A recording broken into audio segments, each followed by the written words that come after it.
الحمد لله الحمد لله وكفى وسلام على عباده الذين اصطفى أما بعد আল্লাহ তাবারক তাআলা আমাদেরকে একটি বছরে 12টি মাস দান করেছেন। এই 12টি মাসের মধ্যে সবচাইতে উত্তম মাস হলো রমজানুল মুবারক। রমজানুল মুবারক মাসের প্রথমে তার আগের মাস অর্থাৎ শাবান ও রমাজান, এই রজব এবং শাবান, এই দুই মাসও বহুত গুরুত্বপূর্ণ। শাবান এবং রজব, তো রজব ও শাবান মাস, এই দুই মাস অনেক গুরুত্বপূর্ণ মাস। নবী সাল্লাল্লাহু আলাইহি ওয়াসাল্লাম এই দুই মাসে অনেক বেশি রোজা রাখতেন। শাবান মাসে অতিরিক্ত রোজা রাখতেন এবং নবী করিম সাল্লাল্লাহু আলাইহি ওয়াসাল্লাম বলেছেন যে এই মাস থেকে মানুষ গাফিল হয়ে থাকে। এই মাসে আল্লাহ রাব্বুল আলামিন সারা বছরের আমল আল্লাহ নিজের কাছে নিয়ে নেয়, উঠায় নেয়। অর্থাৎ আমার বদ আমল এবং নেক আমলগুলি আল্লাহ তাবারক তাআলার কাছে পেশ করা হয় সারা বছরের। আল্লাহ নবী সাল্লাল্লাহু আলাইহি ওয়াসাল্লামকে যখন বলা হয়েছিল, সাহাবায়ে কেরাম বলেছিলেন যে হে আল্লাহর রাসূল, রমজান মাসের পরে আপনাকে এই মাসে অতিরিক্ত রোজা রাখতে দেখা যায়, কারণ কি? আল্লাহ নবী বলেছিলেন যে এই মাস, যে মাস থেকে মানুষ গাফিল হয়ে থাকে, অর্থাৎ শাবান মাস, এই মাসে সারা বছরের নেক আমল ও বদ আমল আল্লাহ তাবারক তাআলার কাছে পেশ করা হয়। তা আমি রোজা রাখি এই জন্যে, আর এই জন্যে যে আমি চাই যে আমার আমল নামা যখন আল্লাহর কাছে পেশ হয় তখন যেন আমি রোজাদার হই। সুবহানাল্লাহ। আর আল্লাহ নবী সাল্লাল্লাহু আলাইহি ওয়াসাল্লামের অভ্যাস ছিল যে তিনি প্রত্যেক মাসে আইয়ামে বীজ, সেই আইয়ামে বীজের রোজা রাখতেন। অর্থাৎ প্রত্যেক মাসের 13, 14 এবং 15 তারিখ, আরবি মাসের 13, 14 এবং 15, এই 3 দিনের রোজা প্রত্যেক মাসে তিনি রাখতেন পাবন্দি সহকারে। তা আইয়ামে বীজের রোজাগুলি রাখা এটা সুন্নত, আমরা যেন রাখি। তো শাবান মাসের 15তম রজনী সম্মুখে আসতেছে, আগামী শুক্রবার দিনগত রাত, অর্থাৎ 2025-এর ফেব্রুয়ারি মাসের 14 তারিখ এবং শাবান মাসের 14 তারিখ একই দিন। তো সেই শুক্রবার অর্থাৎ 14 ফেব্রুয়ারির দিনগত রাত, যেটা 15তম রজনী বলা হয়, নিসফে শাবান, এই রাতকে লাইলাতুল বারাত, কেউ কেউ লাইলাতুল বারাত বলেছেন। তো লাইলাতুল বারাত আমরাও জানি লাইলাতুল বারাত। তো এই লাইলাতুল বারাতের ফজিলত সম্পর্কে হাদিস আছে না নাই? তো এই লাইলাতুল বারাত বা শবে বরাত, এই শবে বরাত বা লাইলাতুল বারাতকে কিছু সংখ্যক মানুষ আছে যারা অস্বীকার করে ফেলে যে শবে বরাত বলে কোনো রাত নাই, আর এই রাতের কোনো ফজিলত নাই। তো একবারে অস্বীকার করাও ভুল, কারণ একাধিক হাদিস থেকে এটা প্রমাণিত। নিসফে শাবান অর্থাৎ শাবানের 15তম রজনীর ফজিলত বিভিন্ন হাদিস থেকে বর্ণিত হয়েছে। যদিও হাদিসগুলি জয়ীফ, কিন্তু ফজিলতের ক্ষেত্রে জয়ীফ হাদিসের উপরেও আমল করা জায়েজ আছে। এবং একটি হাদিস যদিও জয়ীফ, কিন্তু বিভিন্ন সূত্রে বর্ণনার ক্ষেত্রে, বিভিন্ন সূত্রে যখন বর্ণনা হয়ে যায় একটি জয়ীফ হাদিস, তখন সেটা সবল হয়ে যায়, শক্তিশালী হয়ে যায়।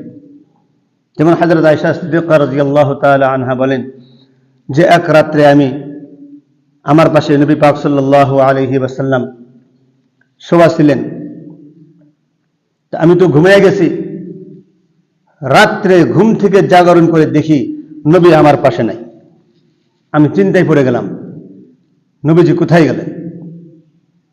নিশ্চয় তিনি অন্য স্ত্রীর নিকটে গেছেন নাকি। এইভাবে তিনি উঠছেন, তালাশ করতে করতে দেখেন যে নবী সাল্লাল্লাহু আলাইহি ওয়াসাল্লাম জান্নাতুল বাকি কবরস্থানে তিনি আছেন, সেখানে মৃত্যু ব্যক্তিদের জন্য মাগফিরাতের দোয়া করতেছেন। তারপরে বাড়িতে আসার পর হযরত আয়েশা সিদ্দিকা রাদিয়াল্লাহু তাআলা আনহাকে বলছেন যে হে আয়েশা, তুমি কি জানো আজ কোন রজনী? আজ হলো নিসফে শাবান, শাবানের 15তম রজনী। এই রজনীতে আল্লাহ রাব্বুল আলামিন অসংখ্য মানুষকে ক্ষমা করে থাকেন। বনু কলবের যে বকরিগুলো আছে, সেই বকরিগুলির পশমের চাইতেও বেশি মানুষকে আল্লাহ ক্ষমা করে থাকেন। সুবহানাল্লাহ। আর বনু কলবের বিখ্যাত যে বনু কলবের বকরি অনেক হিসাব ছাড়া, বনু কলবের বকরির পশমের চাইতেও বেশি সংখ্যক মানুষকে আল্লাহ এই রাত্রে মাগফিরাত করে থাকেন, ক্ষমা করে থাকেন।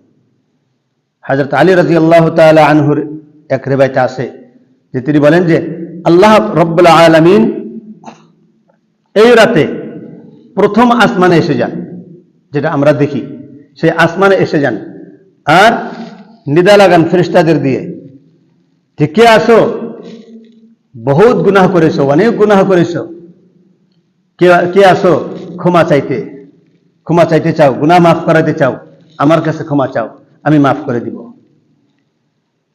কে আসো বিপদ থেকে মুক্তি চাও, আমার কাছে বলো, আমি তোমাকে বিপদ থেকে মুক্তি করব।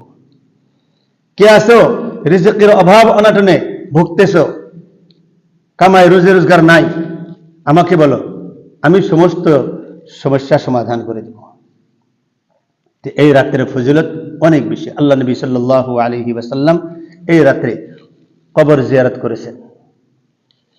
এই রাতে সাময়িকভাবে নফল ইবাদতের মধ্যে মশগুল থাকা, বাধা কোনো নিয়ম নাই যে এই নিয়মেই আমার 12 রাকাত নামাজ পড়তে হবে, কয়েক রাকাত নামাজ পড়তে হবে, এই সূরা পড়তে হবে, এরকম বাধা কোনো নিয়ম নাই।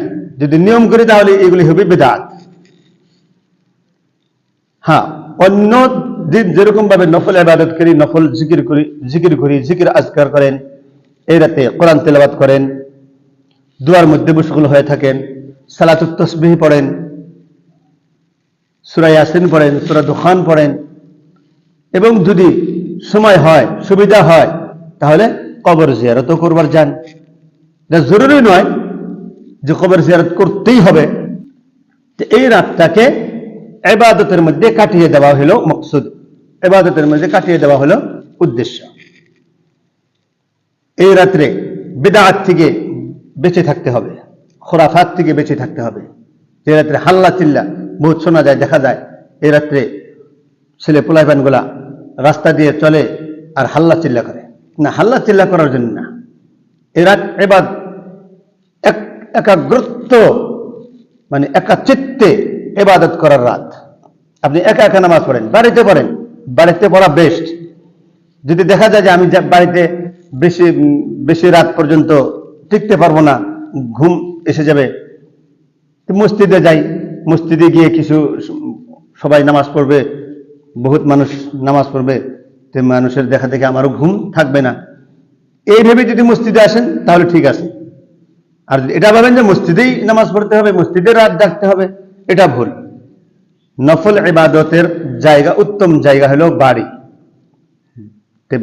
বাড়িতে পড়ার চেষ্টা করবেন, বাড়িতে নিজের স্ত্রী নিয়ে, নিজের সন্তানদেরকে নিয়ে যত দূর পারা যায় নফল ইবাদতগুলি করবেন, কোরআন হাদিসের তাজকিরা করবেন, আল্লাহ রাসূল সাল্লাল্লাহু আলাইহি সাল্লামের তাজকিরা করবেন, এটাই হলো উদ্দেশ্য।